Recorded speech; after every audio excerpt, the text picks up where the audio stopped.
Hello, it's Congressman Jamie Raskin. Hello to all of my beautiful constituents out in Maryland's 8th Congressional District.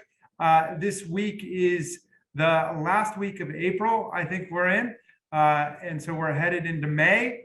And I'm here for my favorite time of the week, Local Hero, when we get to recognize people in Maryland's 8th Congressional District who are making life here special, rich, and I don't know, unique, I would say, in terms of what's going on everywhere.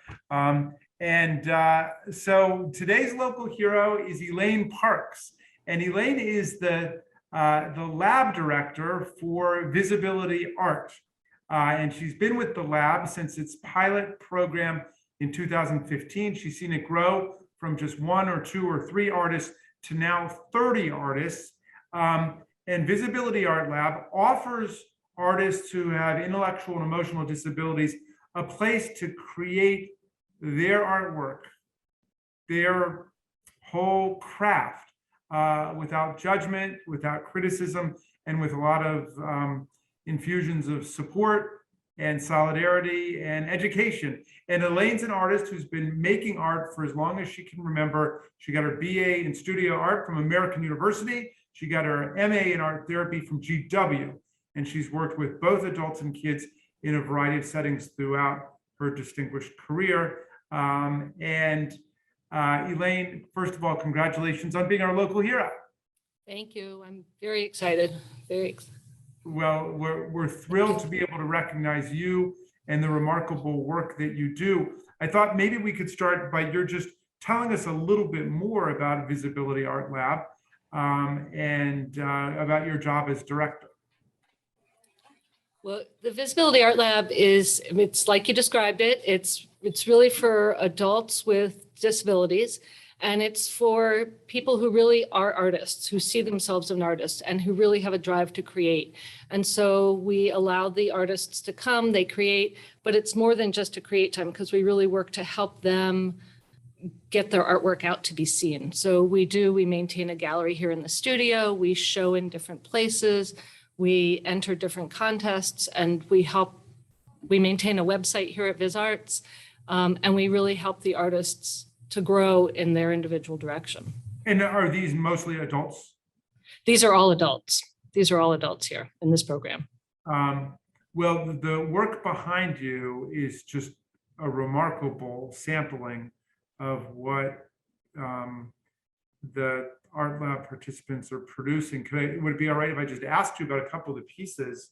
Sure. Tell me about this very striking piece with the apple and the sun in the background, which would be the apple behind and your the sun. Yeah. Actually, this is a piece by an artist named Edward Chance Jr.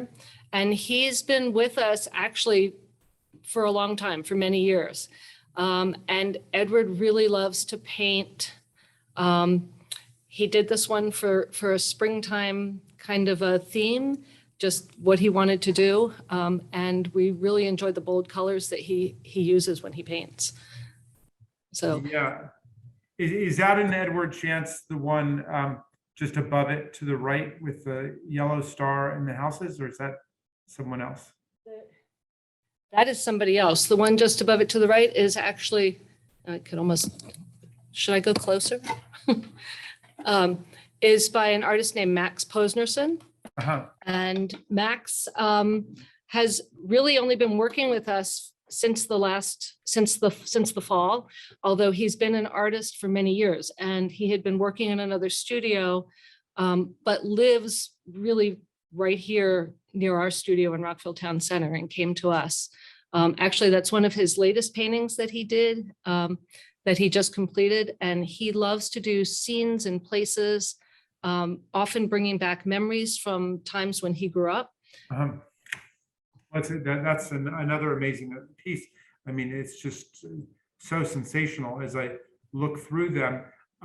So how long do people tend to stay with the art lab? I mean, once you get them, are they with you sort of indefinitely, or is it for like a 1-year period, or how does that work? We keep them as long as it works with their schedule. So we do have several artists who've been with us since the program really began. Yeah. we have that, what we call our core artists. And it's grown, and we've really only lost a couple of artists who, for various assorted reasons, they moved out of the area. They went to Frederick, so it's too far to commute. And so those are really the people that we've lost over the years. Even through the pandemic, we were able to work virtually with our artists, and we still maintain a hybrid studio, so that helps to keep everybody involved. So the participants consider themselves, I think you said, artists, as that's their profession, that's who they are. Do you sell the art, or are they selling the art, or how does that work? Is there a business part of it? Yes, there is absolutely a business part of it. Most all of the art is for sale. Some of our artists become attached to a piece and they don't, but we do sell the artwork. And our artists earn commission on it, on selling their work. And it's very exciting for them. So we work with them on how the artwork is being presented and how they're pricing and titling. It's very nice. And sometimes that first sale, you just see them beaming.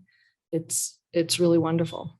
Yeah, well, what a remarkable thing to do. And are there similar programs that exist for younger people who have developmental and intellectual disabilities, or is that just the school environment?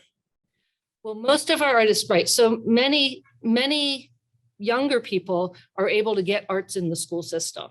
VisArts actually also offers a large number of classes. So I know that there are people that take classes through VisArts, but really the goal of our program is really to help it towards the workforce development. And so we have actually had a couple of artists that joined us as they were completing school in their transitioning years.